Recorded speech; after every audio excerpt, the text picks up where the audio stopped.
Oke, Assalamualaikum warahmatullahi wabarakatuh. Selamat malam teman-teman. Malam hari ini adalah pertemuan keempat kita. Di pertemuan keempat kita ini, kita akan membahas materi pilihan negara dengan lebih memahami tentang Undang-Undang Dasar 1945. Oke, sebelumnya kalian udah pada ngerjain pretestnya kan? Jadi aku langsung mulai aja materi kita ya.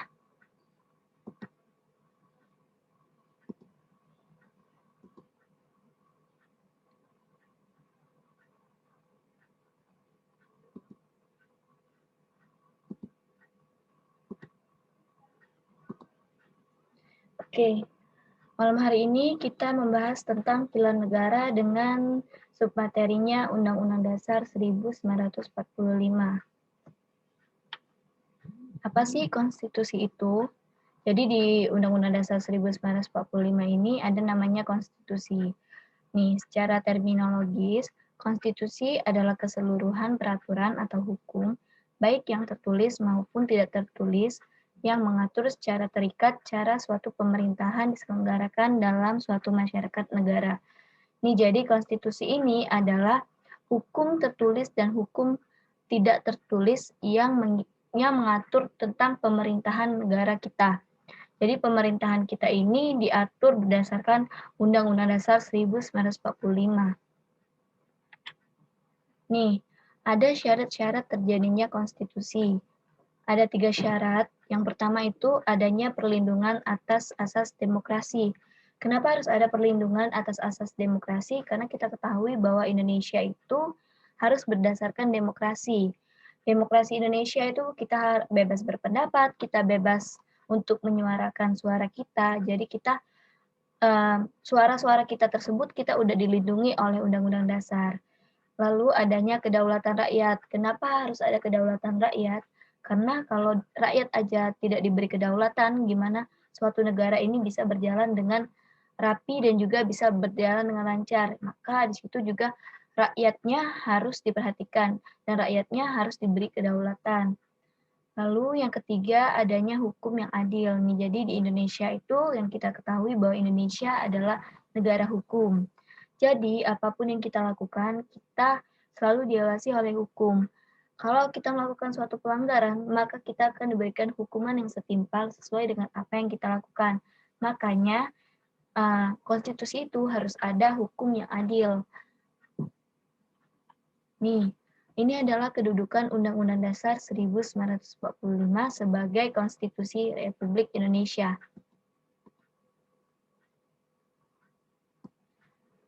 Oke, ada yang minta diulang dari awal.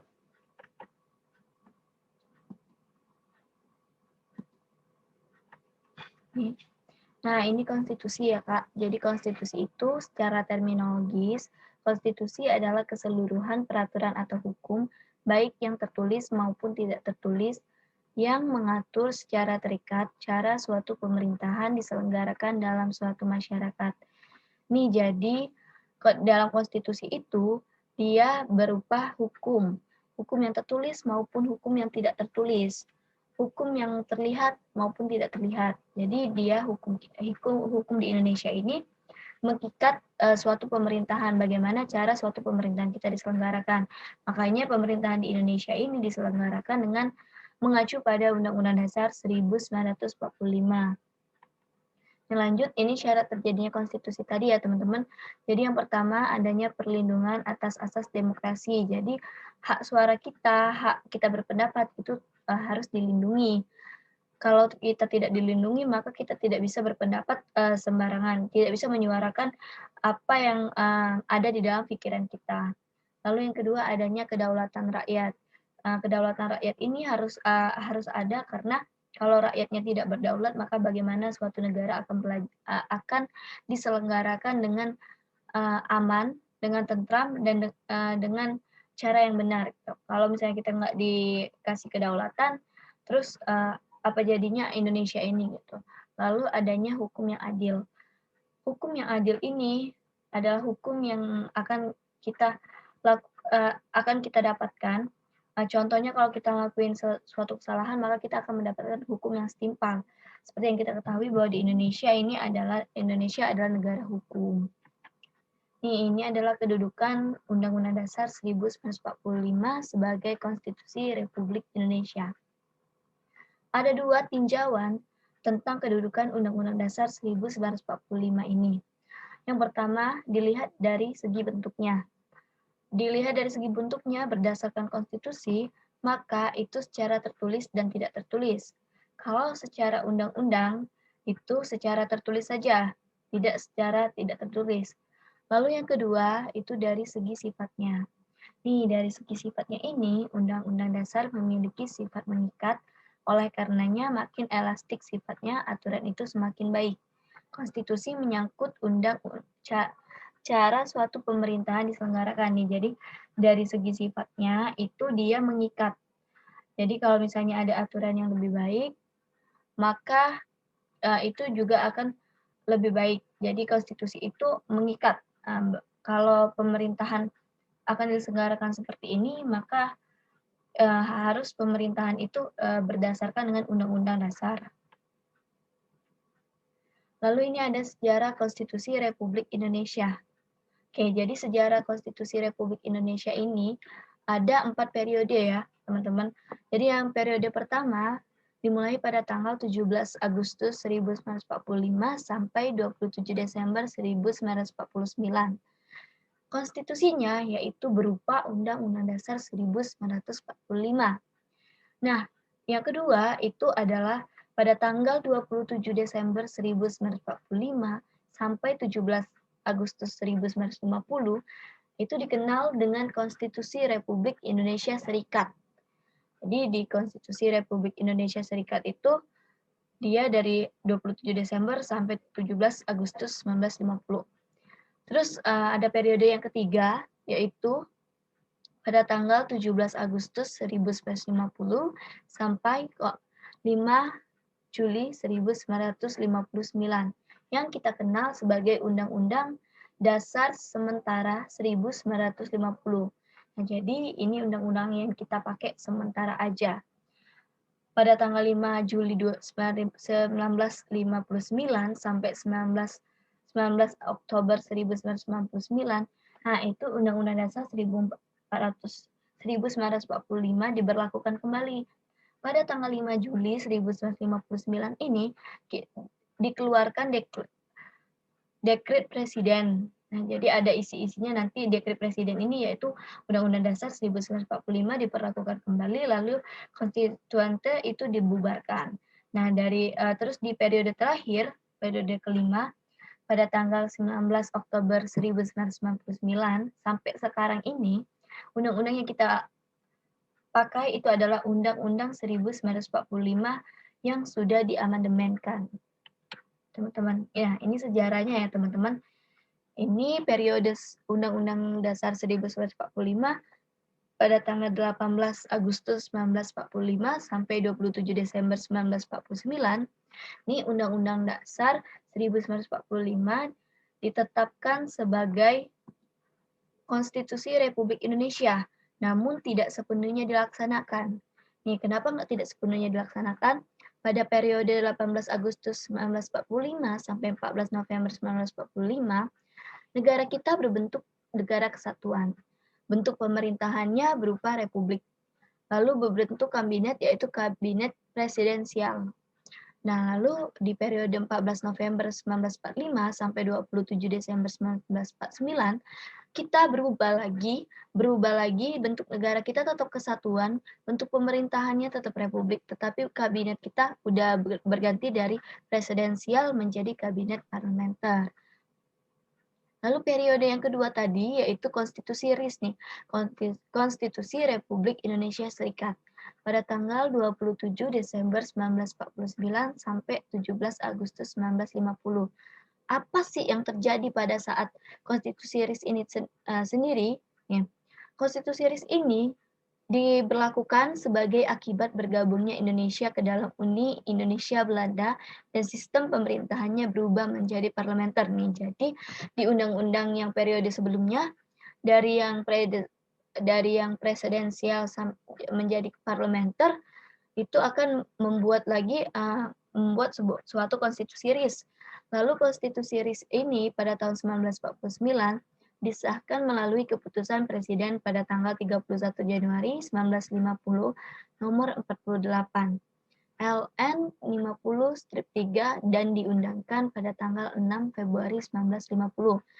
Nah, jadi konstitusi RIS ini disahkannya tanggal 31 Januari 1950 berdasarkan keputusan Presiden. Lalu dimasukkan ke dalam undang-undang pada tanggal 6 Februari 1950. Lalu konstitusi RIS ini mengatur bentuk negara, bentuk pemerintahan, dan bentuk kabinet. Jadi semua periodenya itu ada bentuk negara, pemerintahan, dan kabinet. Nah, pada periode konstitusi RIS itu sendiri, bentuk negara kita yaitu negara federasi atau serikat, karena dia Republik Indonesia Serikat. Lalu bentuk pemerintahan kita tetap republik, kabinet kita tetap parlementer.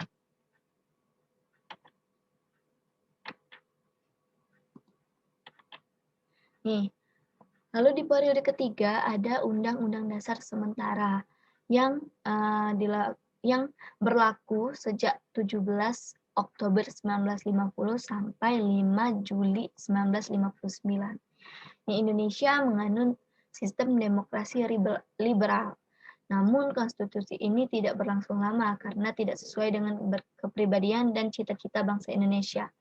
Kita tahu bahwa kepribadian dan cita-cita bangsa Indonesia ini adalah bangsa Indonesia yang dikenal sebagai pribadi yang ramah tamah, pribadi yang mempunyai cita-cita yang tinggi dan mempunyai persatuan, keinginan untuk bersatu yang tekadnya sangat kuat. Ini berdasarkan Undang-Undang 1950, maka bentuk negaranya itu negara kesatuan, kembali lagi ke negara kesatuan, bentuk pemerintahannya republik, dan kabinetnya tetap parlementer. Nih, periode selanjutnya tadi ada Undang-Undang 1945 Pra-Orba. Orba ini adalah Orde Baru. Diberlakukan sejak 5 Juli 1959 sampai 1966. Namanya demokrasi terpimpin nih yang kayak aku bilang tadi bahwa di 5 Juli 1959 itu dikeluarkannya dekret presiden yang memberlakukan kembali Undang-Undang Dasar 1945 dan membubarkan konstituante. Jadi konstituante yang udah dibentuk dan juga undang-undang yang udah nggak dipakai lagi ini diberlakukan kembali tapi konstituantenya dibubarkan. Namun terdapat penyimpangan dalam pelaksanaannya, yaitu Presiden mengangkat Ketua Lembaga Legislatif atau MPRS dan Yudikatif atau MA atau Mahkamah Agung. MPRS menetapkan Soekarno sebagai Presiden seumur hidup dan membubarkan DPR. Teman-teman. Nah, di periode yang terakhir yaitu periode Orde Baru pada tahun 1966 sampai 1999, pemerintah menyatakan akan menjalankan Undang-Undang Dasar 1945 dan Pancasila secara murni dan konsekuen. MPR tidak akan mengubah Undang-Undang Dasar 1945 dan jika ingin diubah harus disetujui melalui referendum atau TAP MPR nomor 4/MPR 1983. Nih, jadi jika harus ada perubahan pada undang-undang itu maka harus melalui referendum dulu ya. Terus udah sesuai dengan MPR nomor 4 nih. Jadi buat kalian hafalin juga nih TAP MPR nomor 4 MPR 1983. Itu yang mengatur bahwa MPR tidak boleh mengubah Undang-Undang Dasar 1945 kecuali ada persetujuan melalui referendum. Oke, yang selanjutnya itu ada Undang-Undang Dasar Amandemen. Amandemen ini diberlakukan pada 1999 sampai 2000 sampai sekarang kalau amandemen. Terus salah satu tuntutan reformasinya adalah dengan mengamandemenkan Undang-Undang Dasar 1945. Tujuannya untuk menyempurnakan aturan dasar seperti tata negara, kedaulatan rakyat, HAM, berbagai eksistensi demokrasi dan negara hukum.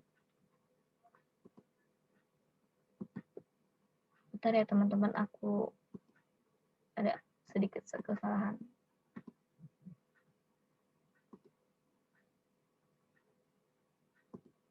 Oke. Jadi di Undang-Undang Amandemen ini di tahun 1999 sampai dengan sekarang kita pakai. Jadi salah satu tuntutan reformasinya adalah untuk mengamandemenkan Undang-Undang Dasar 1945. Jadi untuk mengesahkan undang-undang ini untuk dipakai sampai dengan sekarang. Tujuannya yaitu untuk menyempurnakan aturan dasar seperti tata negara, kedaulatan rakyat, HAM, pembagian eksistensi, demokrasi, dan negara hukum. Jadi semua yang cara pemerintahan sekarang memberlakukan pemerintahan Indonesia itu harus berdasarkan dengan Undang-Undang Amandemen ini sendiri. Jadi HAM kita, hak asasi kita, hak dan kewajiban kita, tata negara Indonesia, aturan-aturan lembaga, hubungan antar lembaga itu diberlakukan menurut Undang-Undang Dasar yang udah diamandemenkan. Jadi sistematika Undang-Undang Dasar Negara Republik Indonesia tahun 1945 sebelum amandemen adalah sebagai berikut. Pembukaan terdiri dari 4 alinea. Batang tubuhnya terdiri atas 16 bab dan 37 pasal. Lalu penutup terdiri atas penjelasan umum dan penjelasan khusus. Nih, jadi teman-teman, jadi pembukaannya ini tetap 4 alinea, sampai sekarang pun kita tetap 4 alinea, batang tubuhnya ada 16 bab, dan pasalnya 37. Pasalnya hanya sedikit ya teman-teman dibandingkan pasal-pasal yang udah sampai sekarang itu banyak sekali pasal-pasal yang baru. Penutupnya ada penjelasan umum dan penjelasan khusus. Nih, ini Undang-Undang 1945 sebelum diamandemen nih, sama yang kayak tadi, ada pembukaan, yaitu ada 4 alinea, batang tubuhnya terdiri atas 16 bab, 37 pasal, 65 ayat, 4 pasal, aturan peralihan, 2 ayat, aturan tambahan, dan ada penjelasan. Tadi penjelasannya udah diketahui bahwa ada penjelasan umum dan juga penjelasan khusus. Lalu gimana sih Undang-Undang Dasar 1945 setelah diamandemen? Nih, setelah diamandemenkan, maka tetap berisi pembukaan yaitu 4 alinea. Pasal-pasalnya lebih banyak lagi, yaitu 20 bab, 73 pasal, 190 ayat, 3 pasal aturan peralihan, dan 2 pasal aturan tambahan. Nih, ini ada 4 kali perubahan amandemen dalam Undang-Undang Dasar 1945 Negara Kesatuan Republik Indonesia. Yang pertama diamandemenkan pada tanggal 19 Oktober 1999. Dan yang kedua pada tanggal 18 Agustus tahun 2000. Ketiga 9 November tahun 2001. Dan yang terakhir adalah 11 Agustus tahun 2002.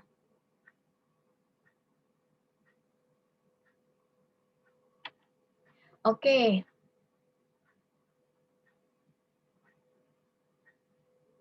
Jadi ini adalah sila-sila yang udah diamandemenkan. Jadi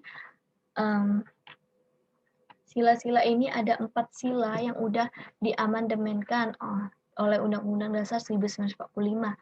Nih yang pertama ini adalah pasal-pasal, ini yang di bawah ini, yang angka-angka ini teman-teman.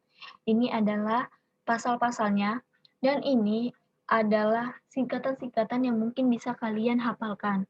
Jadi di sila pertama itu ada majulan, gapat, maju, duduk, dupu, dusat. Nah, jadi di situ ada 2, 7, 9, 13, 14, 15, 17, 20, 21. Jadi majulan, gapat, maju, dupu, dusat. Lalu yang sila kedua itu singkatannya adalah pan, las-las, dupu, duma, nam, jupan, tipu, tinam. Ini ada pasal 18, 19, 20, 22, 25, 26, 27, 28, 30, dan 36. Nah, lalu di sila yang ketiga, itu singkatannya adalah Satganam Jupan, Las Julas, Duda, Duga, Dupat. Duda, Duga, Dupat. Ada pasal 1, pasal 3, pasal 6, pasal 7, pasal 8, pasal 11, pasal 17, pasal 22, pasal 23, dan pasal 24. Lalu yang terakhir nih, sila keempat. Sila keempat ini bisa kita singkatkan dengan singkatan Dunam Pan Las Nam Las Gapat Tua Gapat Ju. Ada pasal 2, pasal 6, 8, 11, 16, 23, 24, 31, 32, 33, 34, dan 37. Oke, lanjut ya. Nah, ini ada peralihan, ada aturan peralihan, ada aturan tambahan. Bab 4-nya dihapus. Namanya.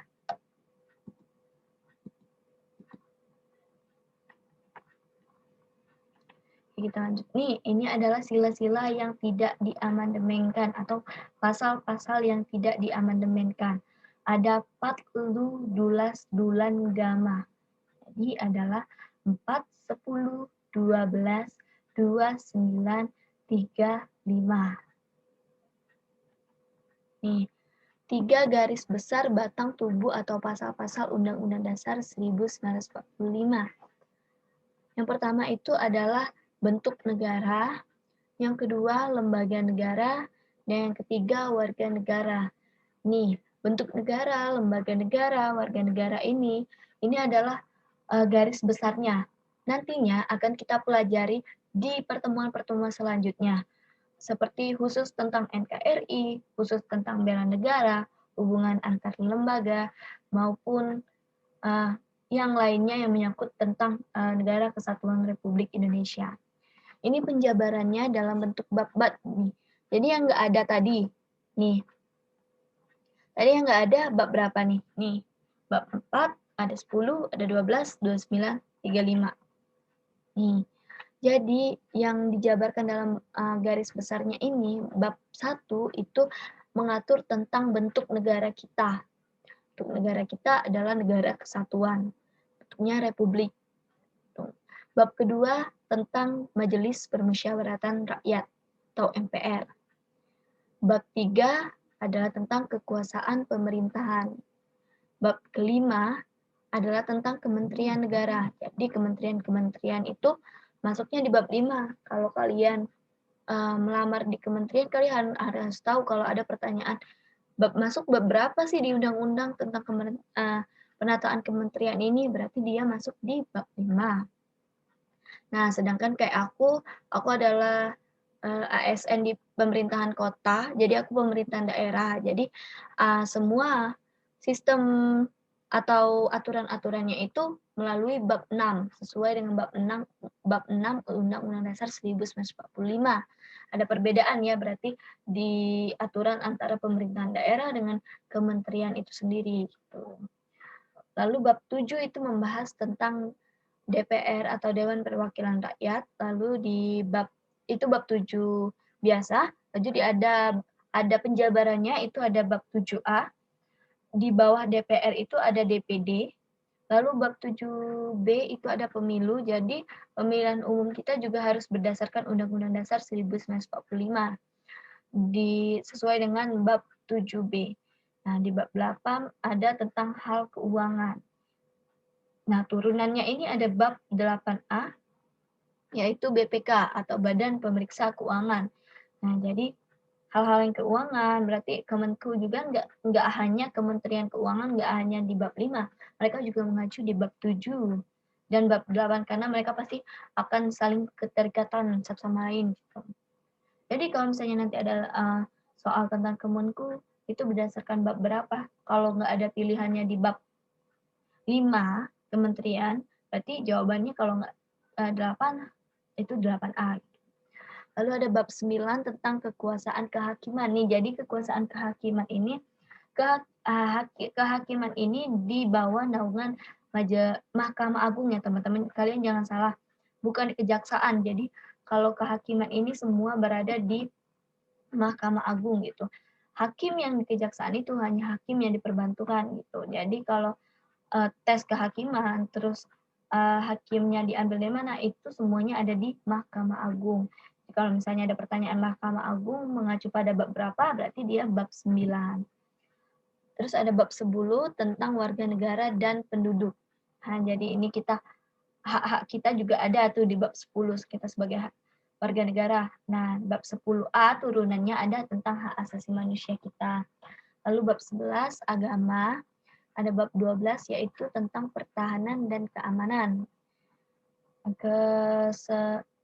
Bab kedua 13 itu ada tentang pendidikan dan kebudayaan. Jadi Kementerian Kebudayaan juga nggak hanya di bab 5 Kementerian Negara, jadi dia masuk juga tuh di pendidikan dan kebudayaan. Tuh, jadi terus ada bab ke-14 tentang perekonomian kesejahteraan. Bab ke-15 ada tentang bendera, bahasa, lambang, dan lagu. Jadi ciri khas Indonesia banget ya, ada bendera Indonesia, bahasa Indonesia, terus lambang Indonesia, Garuda Pancasila, terus lagu kita Indonesia Raya itu ada di bab ke-15. Terus di bab ke-16 itu ada tentang perubahan Undang-Undang Dasar 1945.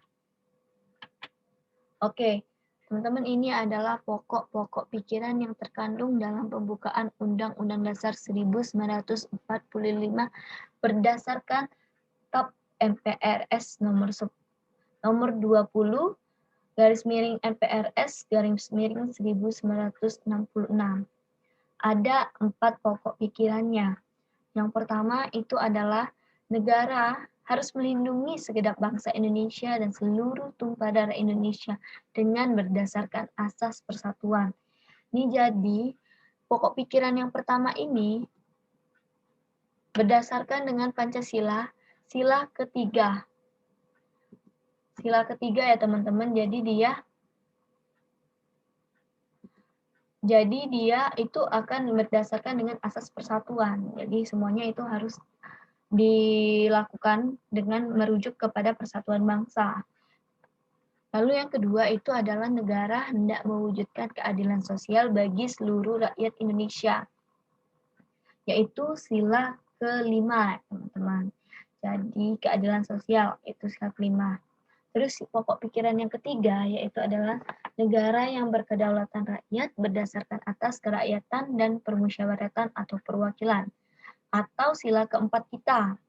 Lalu yang keempat itu adalah negara berdasarkan atas ketuhanan yang Maha Esa menurut dasar kemanusiaan yang adil dan beradab.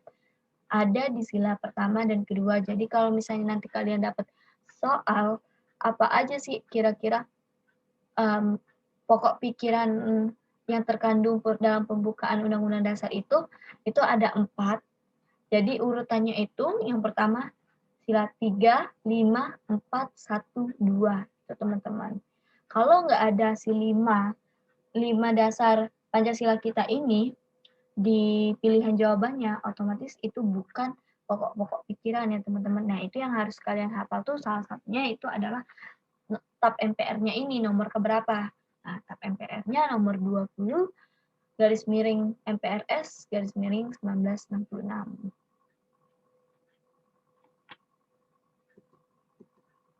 Oke, ini ada hubungan antara pembukaan Undang-Undang 1945 dengan batang tubuh Undang-Undang Dasar 1945. Sifat hubungan antara masing-masing bagian pembukaan dengan batang tubuh Undang-Undang Dasar 1945 adalah 1. Bagian pertama, kedua, dan ketiga pembukaan Undang-Undang Dasar 1945 merupakan segolongan pernyataan yang tidak mempunyai hubungan kausal organis dengan batang tubuh Undang-Undang Dasar 1945.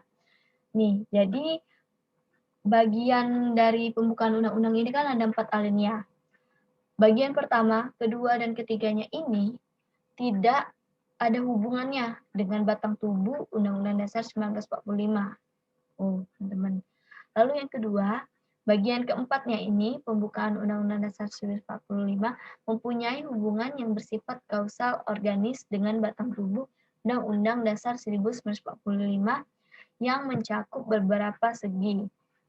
Sebagaimana yang pertama, itu ada Undang-Undang Dasar ditentukan akan ada. Yang kedua, diatur dalam undang-undang adalah tentang pembentukan pemerintahan negara yang memenuhi persyaratan dan meliputi segala aspek penyelenggaraan.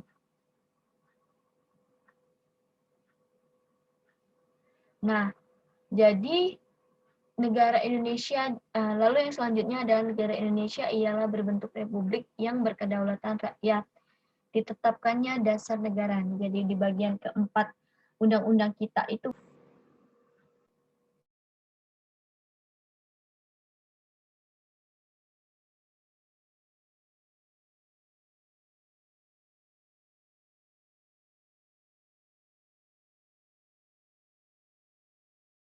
suaraku udah jelas belum ya teman-teman? Kayaknya ada kesalahan sedikit tadi reconnecting soalnya.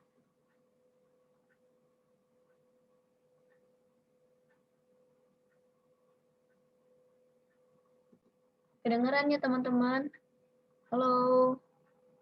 Ya, ini share screen-nya lagi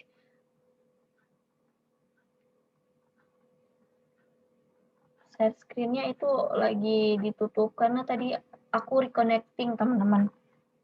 Jaringanku nggak stabil. Ini udah jelas belum suara aku ya? Udah jelas ya teman-teman? Kalau udah jelas, kita lanjut lagi ya.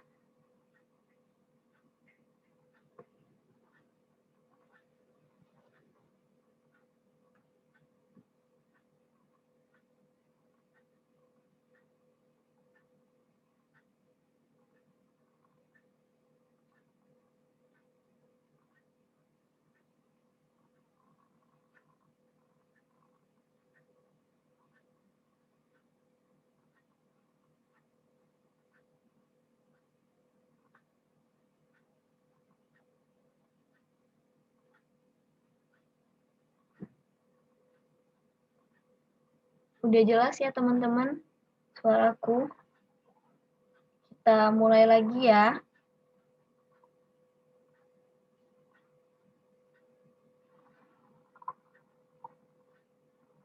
Oke, kita mulai lagi share yang tadi ya.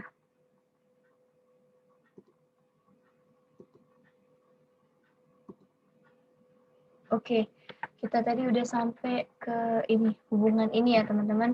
Jadi di bagian pembukaan Undang-Undang Dasar di bagian pertama, kedua, dan ketiga itu tidak ada hubungan kausal. Maksudnya itu tidak ada hubungan yang terikat dan tidak bisa dipisahkan antara undang-undang dan juga batang tubuh undang-undang ini. Nah, sedangkan bagian keempat ini, bagian keempat dengan batang tubuhnya ada hubungan yang namanya kausal organis atau hubungan keterikatan dan tidak bisa dipisahkan antara pembukaan undang-undang tersebut dengan batang tubuh yang berisi undang-undang dasar ditentukan akan ada. Lalu diatur dengan undang-undang tentang pembentukan pemerintahan negara, memenuhi persyaratan yang meliputi segala aspek penyelenggaraan negara.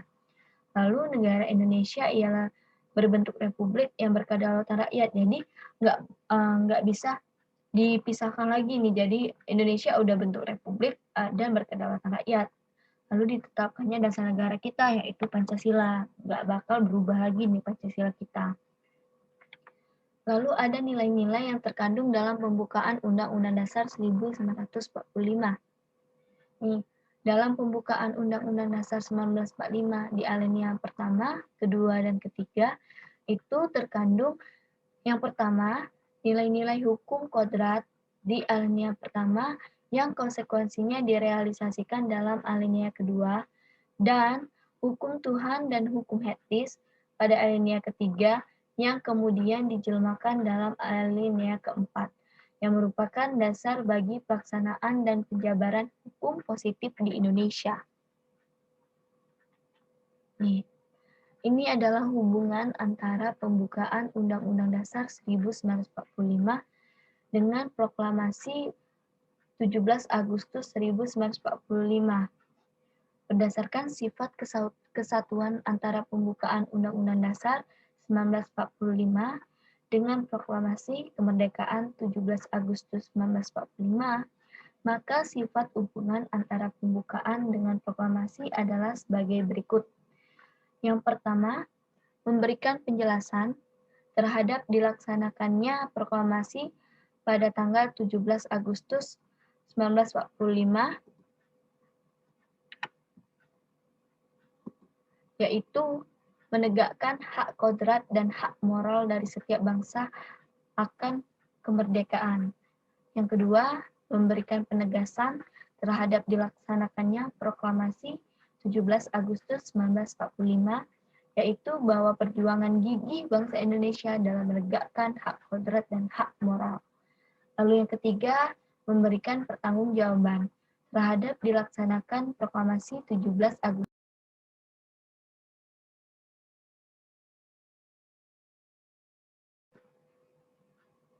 Halo teman-teman.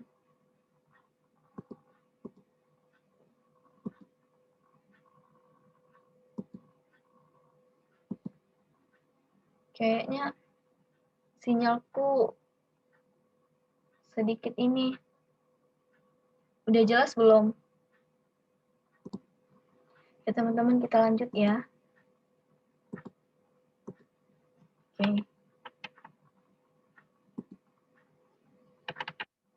Nih, kita lanjut ke hubungan antara pembukaan Undang-Undang Dasar 1945 dengan proklamasi 17 Agustus 1945 nih. Jadi ada 3 hubungannya. Jadi buat kalian bisa hafalin, jadi hubungannya ini ada 3, memberikan penjelasan, penegasan, pertanggungjawaban. Lihat, tengah hafalin aja tentang penjelasan, penegasan, pertanggungjawaban. Lanjut ya. Nih, hubungan antara pembukaan Undang-Undang Dasar 1945 dengan proklamasi 17 Agustus 1945. Di alinea pertama, ini sebelum kemerdekaan. Alinea pertama ini waktunya itulah hubungannya itu adalah sebelum kemerdekaan. Maknanya itu berupa alasan merdeka kita. Apa sih alasan merdeka kita?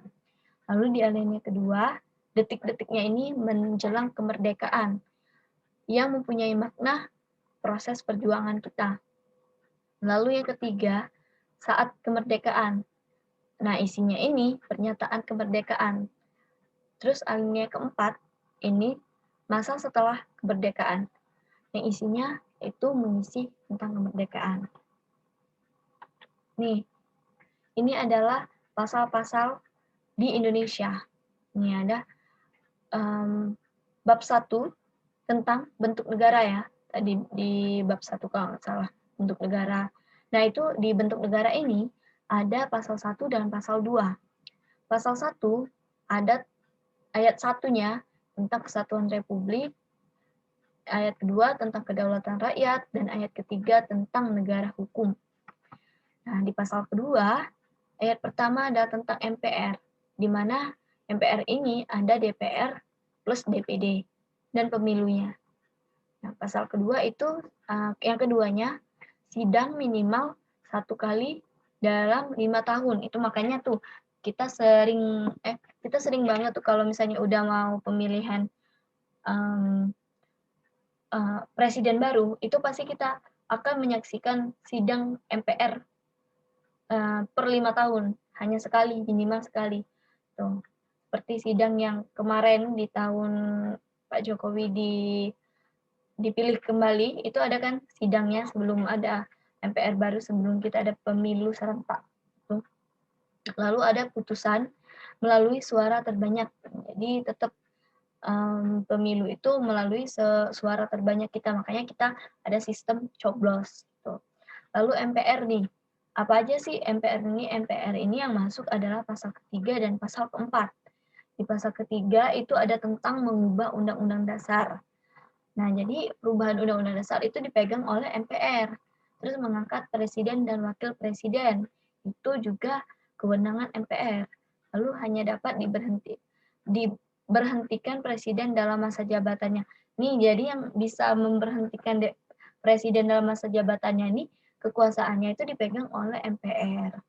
Lalu di pasal keempatnya, presiden memegang kekuasaan pemerintahan. Jadi pemegang kekuasaan pemerintahan tertinggi di ketatanegaraan Indonesia ini adalah seorang presiden. Tuh, presiden dibantu dengan satu wakil presiden. Wakil presiden kita sekarang Kiai Haji Ma'ruf Amin. Terus ada selanjutnya tentang presiden nih. Presiden masuk di pasal berapa nih? Kepresidenan masuk nih di pasal 5, 6, 7, 7A, 7B, 7C, 8, lagi kah? 9, 10, sampai pasal ke-16. Kita bahas satu-satu ya. Nih, di pasal kelima, Presiden mengajukan rancangan undang-undang ke DPR. Jadi yang membuat rancangan undang-undang di Indonesia ini pertamanya itu adalah Presiden. Lalu diajukanlah ke DPR dulu. Presiden menetapkan peraturan perundangan. Jadi kalau peraturan perundang-undangan itu Presiden nggak perlu lagi tuh menyampaikan ke DPR lalu diresmikan oleh DPR, tapi Presiden udah bisa menetapkan sendiri, ini adalah peraturan yang saya buat. Dia berhak untuk menetapkan peraturan perundang-undangan. Tuh. Nah, di pasal 6, Presiden itu harus ada pasal 6 ini tentang syarat calon presiden dan wakil presiden. Dan lain-lain. Syarat calon wakil presiden dan presiden ini seperti yang kita ketahui, harus warga Indonesia asli. Umur itu kalau nggak salah umur nggak ada batasan ya kalau untuk presiden, setahu aku. Sehat juga, yang bisa apalagi ya, banyak ya syarat-syarat, pokoknya bisa di-searching tentang syarat calon presiden dan wakil presiden. Kalau misalnya ada pertanyaan tentang syarat-syarat wakil calon presiden dan wakil presiden, itu udah masuk ke pasal ke-6. Lalu di pasal ke-7, masa baktinya masa presiden ini adalah 54 tahun dan dapat dipilih kembali 1 kali lagi. Nih, ini berarti itulah makanya adanya presiden itu hanya bisa dipilih sebanyak 2 kali masa jabatan. Kalau udah 2 kali, udah nggak bisa lagi dia mengajukan kembali untuk menjadi presiden. Tetapi yang aku dengar juga baru-baru ini bahwa akan ada rancangan kembali bahwa presiden boleh mencobloskan lagi gitu. Mau sampai periode 3 kali, kalau nggak salah. Kalau aku salah maka koreksi aku ya teman-teman. Di pasal 7A itu ada wakil presiden dan wakil presiden dapat diberhentikan jika melanggar hukum nih. Berarti kalau misalnya mereka melanggar hukum, mereka bisa diberhentikan. Diberhentikannya oleh siapa? Oleh si MPR itu tadi ada di pasal 3. Tuh. Lalu di pasal 7B, usul DPR, dia mengusulkan ke DPR tadi kan, mengajukan rancangan undang-undang diusulkan DPR, lalu undang-undang tersebut diperiksa oleh MK atau Mahkamah Konstitusi. Lalu yang kedua, usul DPR itu adalah, jadi DPR ini berfungsi sebagai pengawasan saja, lebih dari 2/3 jumlah dukungan. MK wajib memeriksa maksimal 90 hari, jika terbukti DPR sidang paripurna. MPR sidang maksimal 30 hari setelah diterima. Sidang lebih dari 3/4 hadir, 2/3 setuju. Oh, jadi di pasal 7B ini adalah tata laksana dalam pemberhentian presiden atau wakil presiden yang ada di pasal 7A tadi, teman-teman. Jadi pemberhentian itu dulu diusulkan dulu ke DPR, lalu diperiksa oleh MK. Kalau dukungannya udah diperiksa nih, kalau terbukti, maka DPR baru melaksanakan sidang paripurna. Tuh. Pasal 7C itu presiden tidak dapat membubarkan DPR. Tuh, jadi presiden nggak hanya cuma punya hak-haknya, tapi dia juga nggak punya hak untuk maaf teman-teman, untuk membubarkan DPR. Jadi DPR ini tidak akan bubar, walaupun presiden sendiri yang turun tangan. Di pasal 8, presiden dan wapres sampai habis. Wapres 2 calon dari presiden, sidang maksimal 60 hari. Ini di pasal 8 ini adalah pergantian presiden nih. Kalau misalnya presidennya diberhentikan, maka wapres yang maju sampai habis masa jabatan. Kalau wapresnya diberhentikan, maka 2 calon dari presiden dilakukan sidang MPR maksimal 60 hari nih. Jadi kalau wapresnya yang diberhentikan, maka presiden memberikan 2 calon dari diri dia sendiri, lalu dilaksanakan sidang MPR maksimal 60 hari. Kalau dua-duanya diberhentikan, maka Kementerian Luar Negeri, Kementerian Dalam Negeri, dan Kementerian Pertahanan maksimal 30 hari harus mengeluarkan 2 pasang calon lagi. Berarti kita akan ada pemilihan ulang ya, teman-teman. Itulah mengapa kalau si presiden atau wakil presiden ini diberhentikan, pemerintahan kita dipegang oleh siapa? Biasanya pemerintahan kita dipegang oleh Kementerian Luar Negeri, Mendagri, dan Kementerian Pertahanan terlebih dahulu sebelum pasangan calon yang terbaru ini ada untuk kita pilih kembali gitu. Terus di pasal 9 ada apa? Ada sumpah atau janji presiden dan wakil presiden. Jika tidak sidang, maka janji di hadapan pimpinan MPR ditambah dengan Mahkamah Agung. Lalu di pasal 10 itu ada tentang kekuasaan presiden atas Angkatan Darat, Angkatan Laut, Angkatan Udara. Jadi pasal 10 ini antara kekuasaan presiden dan juga Tentara Nasional Indonesia. Di pasal 11 itu ada menyatakan perang atau damai, DPR membuat perjanjian internasional DPR. Jadi presiden juga bisa menyatakan perang, presiden juga bisa membuat perjanjian, tapi atas dasar mereka presiden atau wakil presiden tersebut harus berkonsultasi terlebih dahulu dengan si DPR ini. Di pasal ke-12 menyatakan keadaan bahaya. Makanya kita sering banget lihat momen di mana Pak Jokowi ini mengumumkan misalnya ada pandemi, kayak sekarang ada pandemi COVID-19, terus ada hal-hal yang bertentangan dengan HAM seperti perang, seperti ancaman yang ada di Papua waktu itu, ada penyerangan. Nah, itu yang mengeluarkan hal-hal yang seperti itu, yang menyatakan pernyataan itu harus presiden. Nah, lalu di pasal ke-13 ada mengangkat duta atau konsul, pertimbangan DPR, pertimbangan DPR menerima atau mengangkatnya. Di pasal 14 ada tentang gerasi atau rehabilitasi yang dipegang oleh MA. Lalu amnesti atau abolisi dipegang oleh DPR nih teman-teman. Jadi di pasal 14 ini memegang kekuasaannya ini di tahun 2019 kemarin, salah satu soal aku itu adalah siapa yang memegang gerasi atau rehabilitasi. Dan itu jawabannya MA, teman-teman. Jadi dihafalin ya, MA, gerasi rehabilitasi, DPR, amnesti, abolisi. Itu punyanya mereka. Pasal ke-15 itu memberi gelar atau tanda jasa. Jadi kalau misalnya kita sudah mengharumkan nama Indonesia di kancah internasional, di kancah dunia, di mata dunia, pemberian gelar atau tanda jasa itu diberikan langsung oleh presiden kita. Di pasal 16 ada One Team Press. Itu adalah fungsinya untuk memberi nasihat. Lalu selanjutnya di pasal 17 itu membahas tentang menteri-menteri kita. Yang pertama, presiden dibantu para menteri. Yang kedua, menteri diangkat atau dipecat oleh presiden. Yang ketiga, satu menteri untuk satu urusan.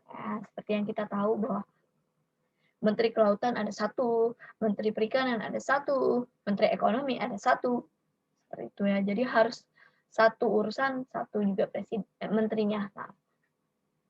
Ini pasal 18 tadi masuk tentang Pemda nih. Jadi peraturan pemerintah daerah.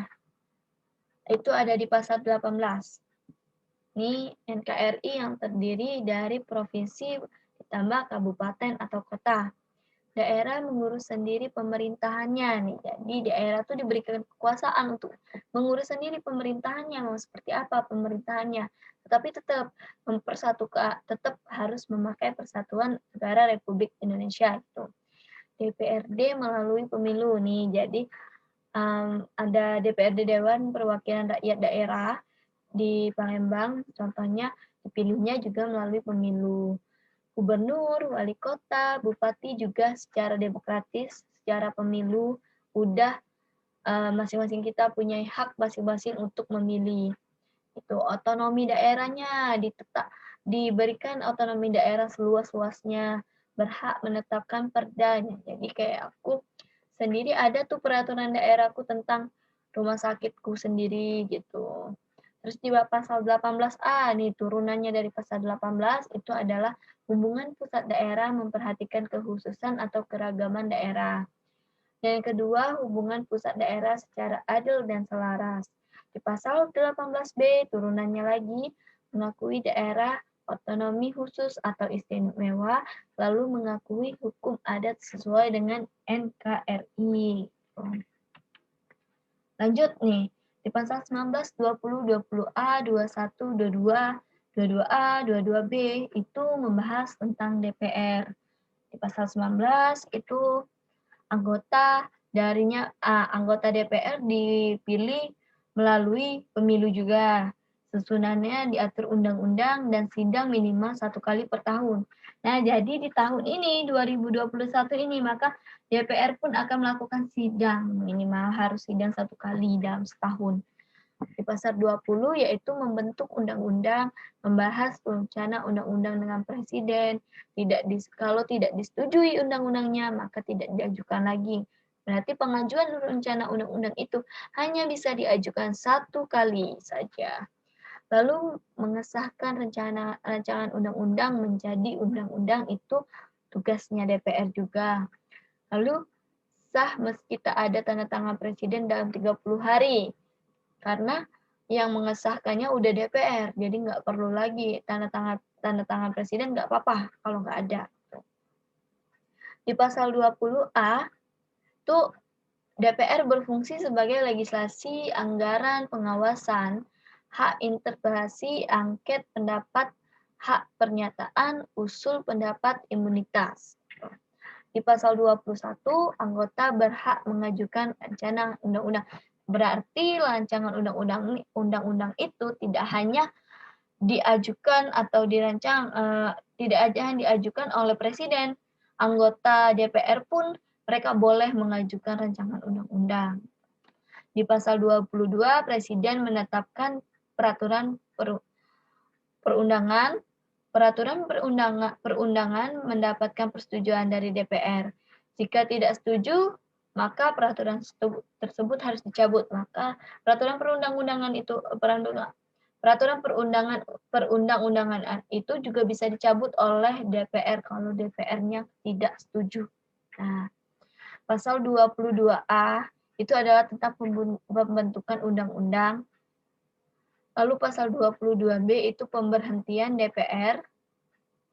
Nah, di pasal 22C sama 22D itu tentang DPD. Jadi DPD ini di pasal 22C anggota dari setiap provinsi melalui pemilu. Nih, tidak lebih dari 1/3 jumlah DPR. Sidang minimal 1 kali dalam setahun. Susunan DUU. Pasal 22D. Mereka bisa mengajukan RUU, ikut membahas RUU, pengawasan atas pelaksanaan RUU, pemberhentian RUU. Nah, pemberhentian RUU ini bisa juga DPD, tapi DPD ini Dewan Perwakilan Daerahnya gitu. Jadi mereka punya fungsi masing-masing, mereka melaksanakan sidang masing-masing. Gitu. Lalu pemilu nih, pemilu ada di pasal 22E. 5 tahun sekali luber jurdil. Nah, jadi dipilihnya 5 tahun sekali.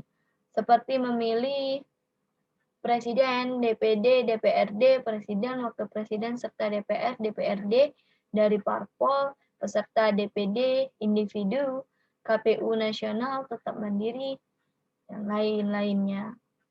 Dalam hal keuangan, diatur yaitu pasal 23, APBN tiap tahun terbuka untuk kemakmuran rakyat.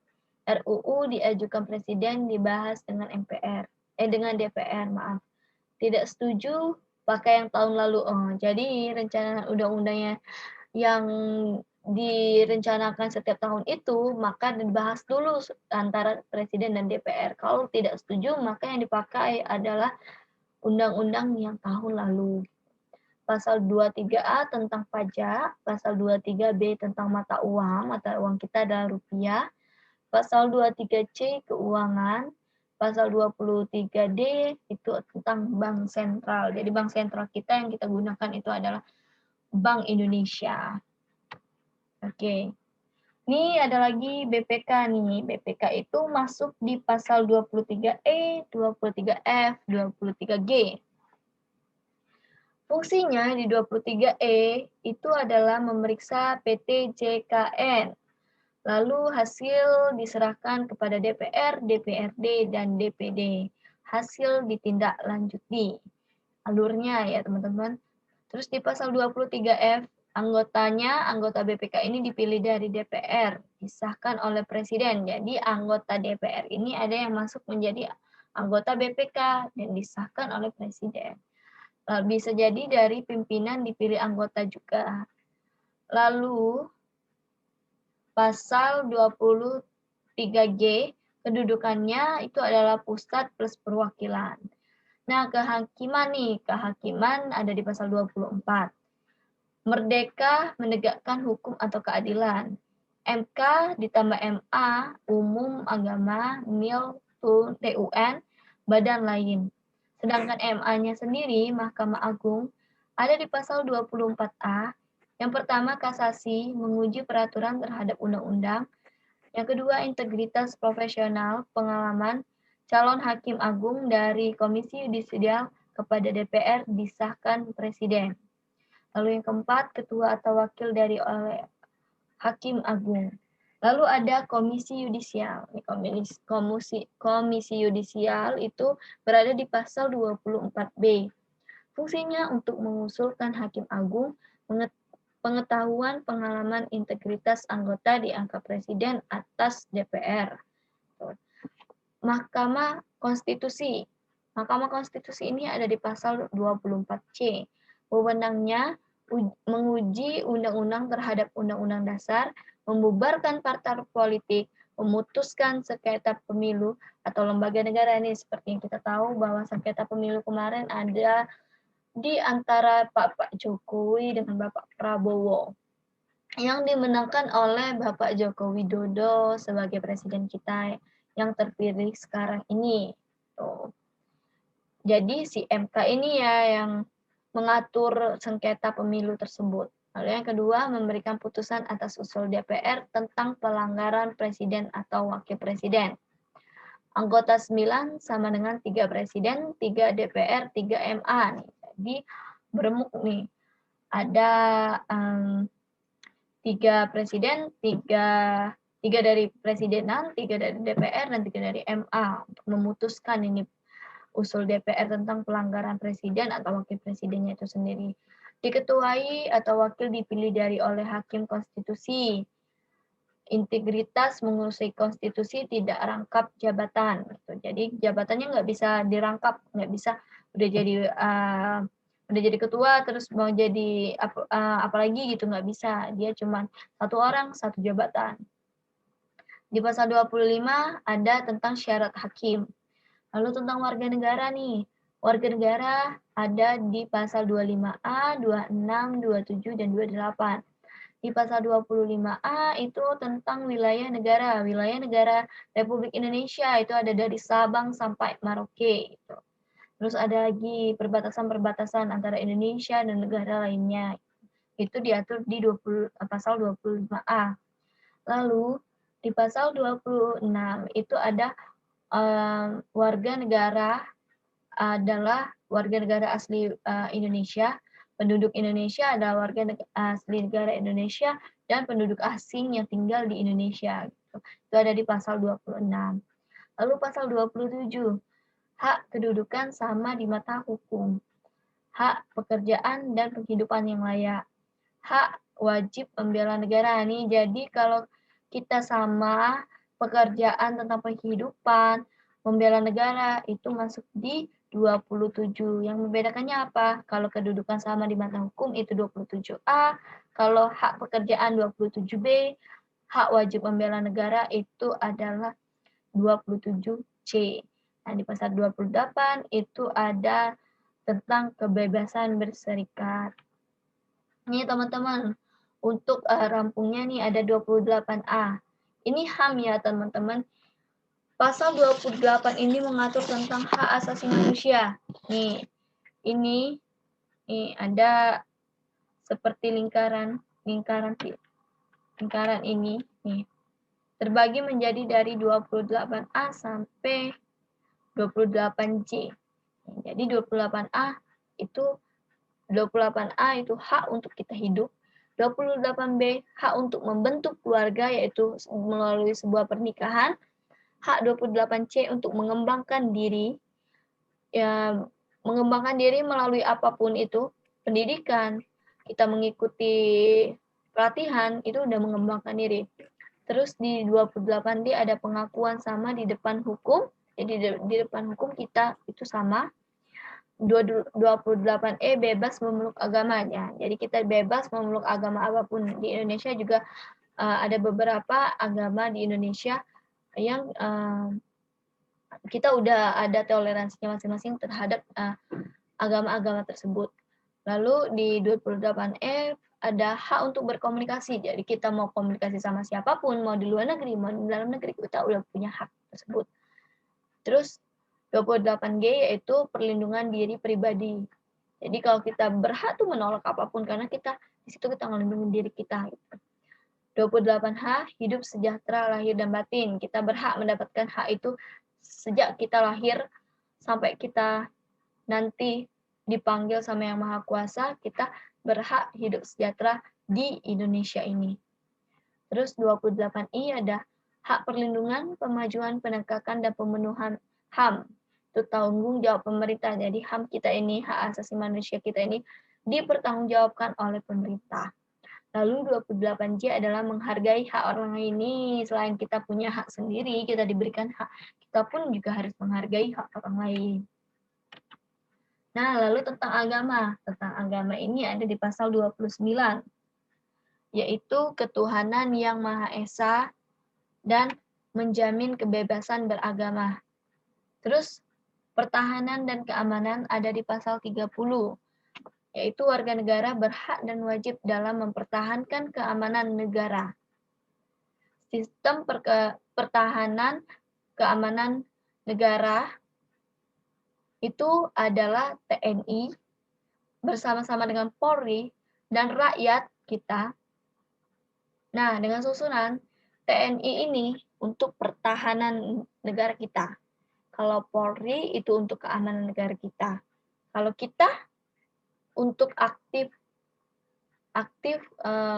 memperjuangkan, kalau mereka butuh kita ada. Lalu pendidikan ada di pasal 31 nih. Berhak mendapatkan pendidikan, wajib pendidikan dasar, Dinas Pendidikan Nasional, anggaran minimal 20% pendidikan memajukan IPTEK plus IMPAK. Kebudayaan ada di pasal 32, tujuannya untuk memajukan kebudayaan, menghormati bahasa daerah nih. Kalau kita orang Palembang, tinggalnya di Jawa, terus kita nggak bisa bahasa sana, tapi mereka berbicara sesama mereka dengan bahasa mereka, ya kita tetap harus menghormati bahasa daerah mereka gitu. Jadi mereka udah punya hak nih, udah tercantum di pasal 32 bahwa kita harus menghormati bahasa daerah kita masing-masing gitu. Lalu di pasal 33 ada perekonomian. Ekonomi harus berdasarkan asas kekeluargaan. Cabang produksi dikuasai negara. Bumi atau air dikuasai negara untuk rakyat. Berdasarkan demokrasi ekonomi. Lalu ada kesejahteraan. Kesejahteraan ini ada di pasal 34. Fakir miskin dipelihara negara. Jamsos, fasilitas pelayanan kesehatan nih.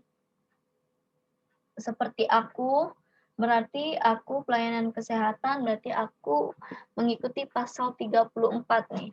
Apapun yang ada di pasal tersebut, maka itu adalah acuan bagi kami sebagai pemberi fasilitas pelayanan kesehatan. Gitu. Lalu di pasal 35 itu tentang bendera kita, 36 tentang bahasa kita, 36A itu tentang lambang kita, 36B tentang lagu, pasal 36C tentang DUU.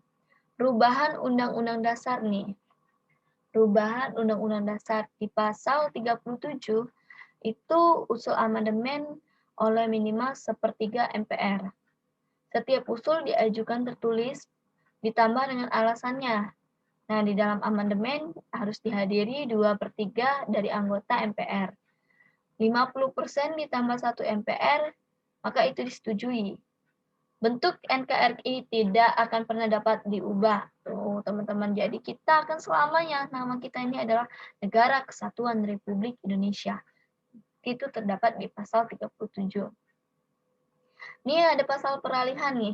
Pasal peralihan yaitu yang pertama, peraturan dulu tetap berlaku. Lembaga dulu tetap berlaku. MK ada sebelum 17 Agustus 2003. Berarti sebelum itu MK itu sudah terbentuk. Nah, ini pasal tambahan yaitu tinjauan TAP MPRS hingga tahun 2003, Undang-Undang Dasar pembukaan ditambah pasal-pasalnya. Oke.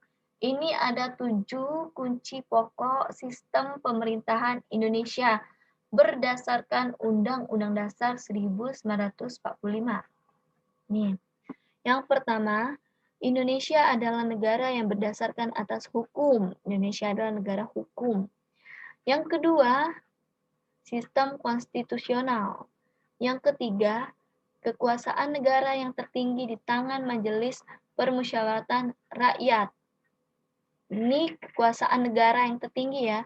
Kalau pemegang kekuasaan tertinggi itu ada di presiden. Kalau yang memutuskan itu tetap MPR yang tertingginya. Nah, presiden adalah penyelenggara pemerintah negara yang tertinggi di bawah Majelis Permusyawaratan Rakyat. Nah, teman. Jadi urutannya itu MPR, presiden, tuh. Presiden tidak bertanggung jawab kepada Dewan Perwakilan Rakyat. Keenam, Menteri Negara ialah pembantu Presiden. Menteri Negara tidak bertanggung jawab kepada DPR. Jadi nggak ada yang bertanggung jawab kepada DPR nih. DPR ini punya cara tersendiri.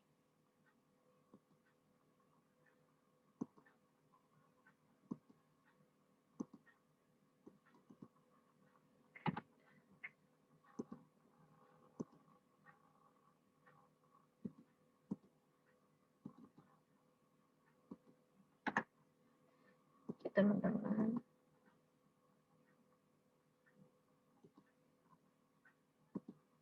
Luar share screen-nya. Nah, teman-teman, oke, kita lanjut lagi. Nih, jadi menteri dan presiden ataupun wakil presiden yang tidak punya tanggung jawab terhadap DPR ini. DPR ini berdiri sendiri mereka. Lalu yang ketujuh adalah kekuasaan kepala negara yang tidak terbatas di negara kita, yaitu presiden. Jadi kekuasaan presiden ini tidak terbatas kecuali kalau misalnya dia melakukan pelanggaran. Tuh tadi kan bisa diberhentikan oleh MPR. Nih, teman-teman, aku minta teman-teman yang lainnya buat aktifin suaranya. Bisa bantu aku, kita latihan soal. Ada yang bisa bantu aku nih. Ini soal yang pertama. Nurul tinggal di Palembang. Dalam kesehariannya, ia memakai bahasa Palembang sebagai alat komunikasi dengan lingkungannya. Sikap Nurul tersebut sudah mencerminkan Undang-Undang Dasar pasal keberapa, teman-teman?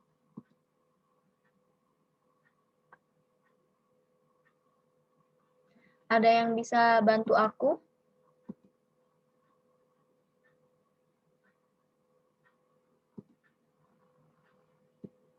Ayo. C.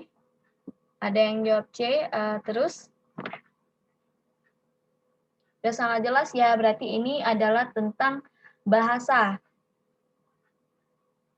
Pasal-pasal tentang bahasa. Oke, kita lihat ya jawabannya benar nggak sih? Ini ada 3 orang yang menjawab C. Ada Kak Meida, Kak Baskara, dan Kak Makrifatul. Oke, kita lihat.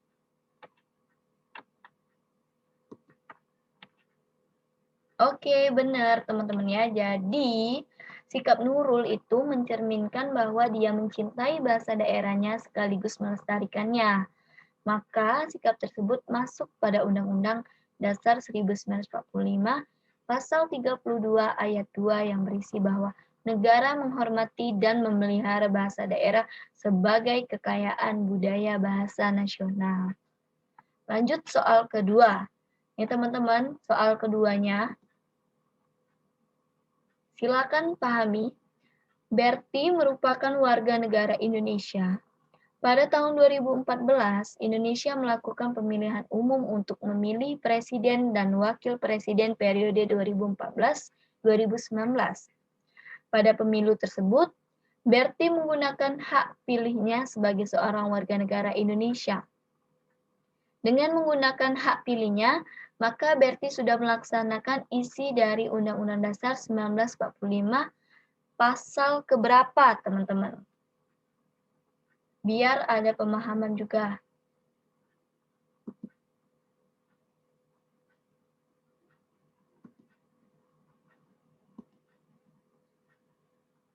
Yuk, teman-teman yang bisa bantu jawab. Baik chat ataupun via voice juga boleh. Biar kita belajar sama-sama, teman-teman. Ada yang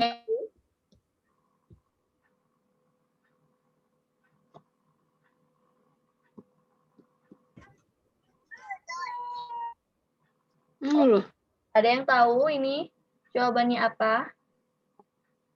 A, 6A. Oke, ada yang jawab 6A. Yang lainnya?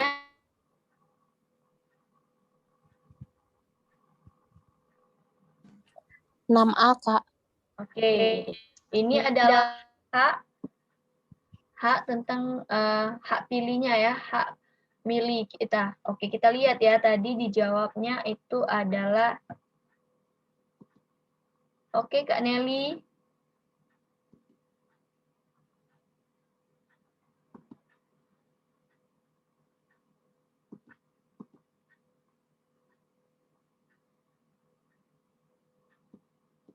Oke, tadi dijawab 6A ya teman-teman. Mari kita lihat apakah benar jawaban 6A-nya.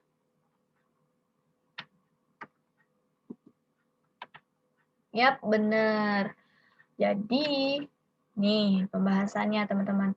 Di pasal 6A tadi, Undang-Undang Dasar 1945 itu berisi bahwa pemilihan presiden dan wakil presiden dalam satu pasangan dipilih secara langsung oleh rakyat. Jadi si sikap Berti ini dia udah menggunakan hak pilihnya itu udah mencerminkan penerapannya di pasal 6A ini. Karena dia sebagai rakyat, dia menggunakan hak pilihnya melalui pemilu. Lanjut, soal ketiga. Ada yang bisa bantu? Siska merupakan siswi di SMA Negeri 10 Palembang. Siska sangat menyukai dan pintar dalam pembelajaran fisika. Suatu hari, Siska dipercayakan untuk mewakili Indonesia dalam Olimpiade Fisika tingkat internasional di Malaysia. Dan ia pun menang dan mendapatkan medali emas. Karena Siska sudah mengharumkan dan membanggakan nama Indonesia di mata dunia, maka Siska diberikan tanda jasa kehormatan oleh Presiden Jokowi di Istana Negara. Pemberian tanda jasa kehormatan tersebut merupakan penerapan Undang-Undang Dasar 1945 pasal keberapa nih teman-teman? A pasal 12, B pasal 13, C pasal 14, D pasal 15, dan E pasal 16. Nah, ini ada clue-nya. Clue-nya ini adalah tentang pemberian tanda jasa. Ayo, tadi ada pemberian tanda jasa. Ada yang bisa bantu aku, teman-teman?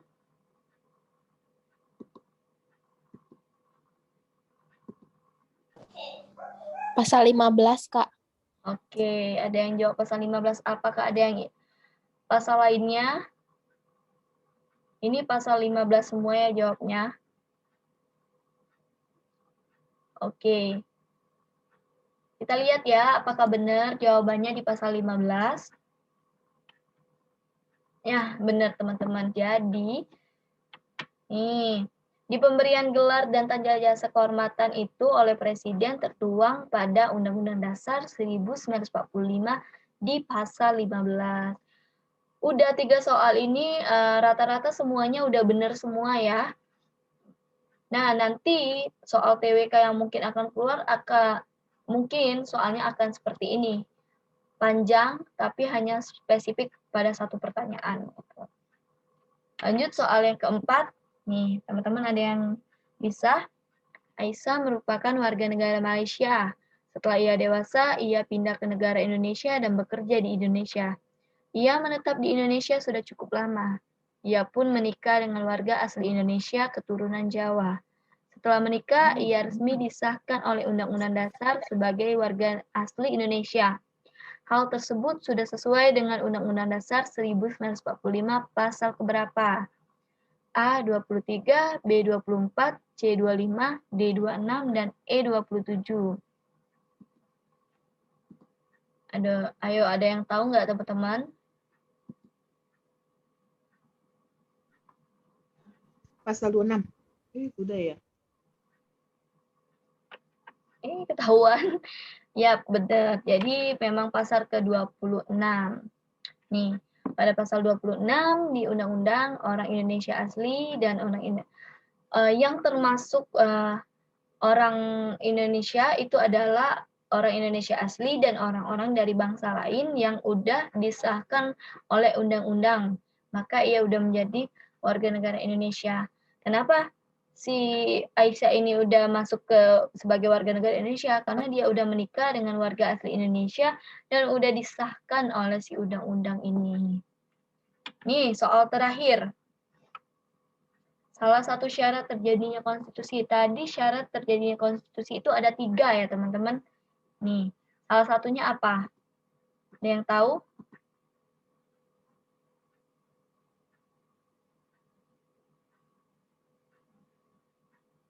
Baru 1 orang nih yang jawab. Ada yang bisa bantu aku?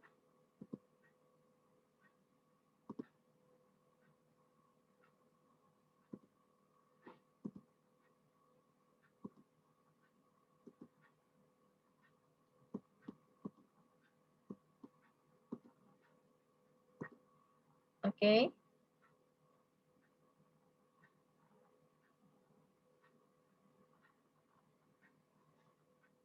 Ada yang bisa jawab? Oke, udah banyak yang jawab. Jadi benar teman-teman, salah satu syarat konstitusi ini adalah adanya hukum yang adil. Nih, nah ada 3 ya tadi, adanya hukum yang adil, terus ada perlindungan atas asas demokrasi, dan juga harus adanya kedaulatan rakyat.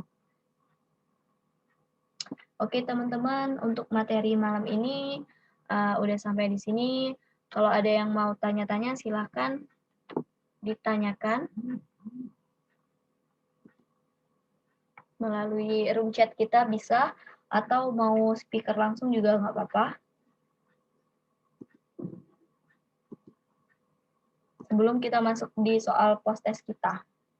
Karena waktunya juga udah lewat dari jam 9 ternyata. Ada yang mau bertanya? Silahkan.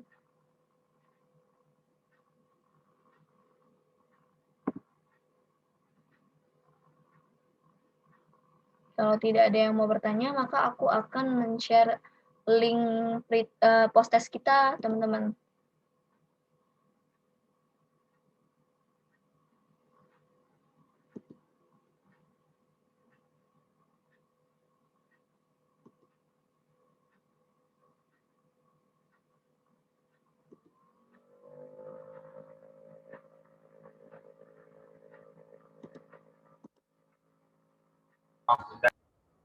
Gimana teman-teman? Ada yang mau ditanyakan?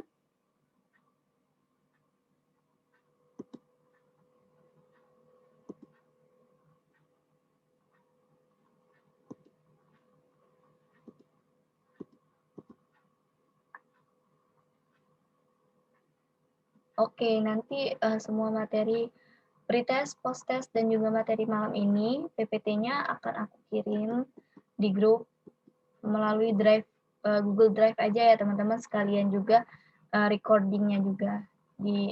Yang nggak bisa hadir malam ini di Zoom kita, bisa dengerin di rumah. Lalu sementara ini teman-teman ada link post-testnya, silakan dikerjakan.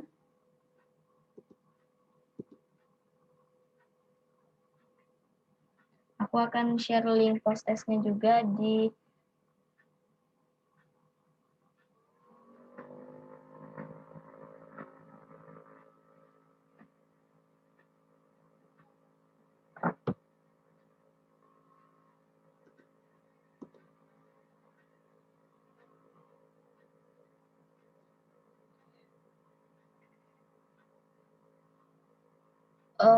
Oke. Jadi teknik menghafal aku itu, aku buat mind mapping gitu. Jadi aku buat mappingnya, aku buat sedemikian rupa untuk pasal-pasalnya. Terus jadi aku nggak cuma pasal aja, jadi hubungan antar lembaga pun aku tulis gitu. Kayak yang udah aku tampilin di PPT tadi, itu selain pasalnya itu ada hubungan antar lembaga juga tuh. Misalnya MA itu tentang apa gitu.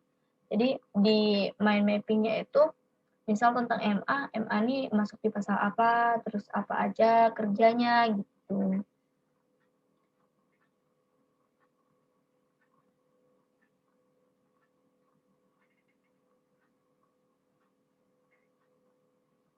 Teman-teman, aku mau sharing ke grup.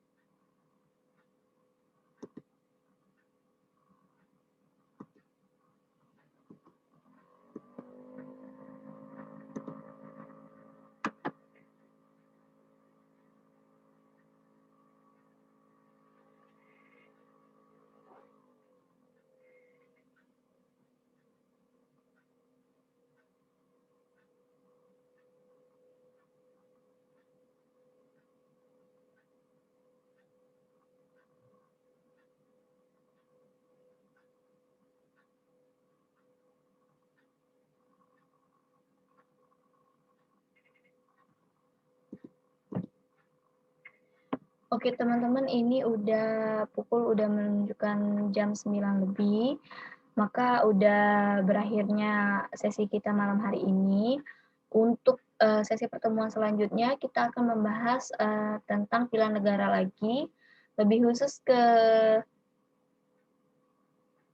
NKRI, kalau nggak salah antara NKRI atau sejarah Indonesia atau hubungan lembaga negara gitu.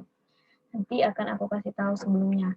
Materinya nanti akan aku kirim di grup kita dengan video recording ini juga gitu. Oke, teman-teman, terima kasih yang sudah meluangkan waktunya masuk di room ini belajar sama-sama. Semoga di pertemuan selanjutnya kita tetap bisa sama-sama belajar, sama-sama koreksi kalau salah. Semoga teman-teman tetap semangat dan semoga tahun ini menjadi tahun keberuntungan bagi kita semua. Amin ya rabbal alamin. Baiklah, saya tutup ya teman-teman. Assalamualaikum warahmatullahi wabarakatuh. Sampai bertemu di pertemuan selanjutnya. Assalamualaikum.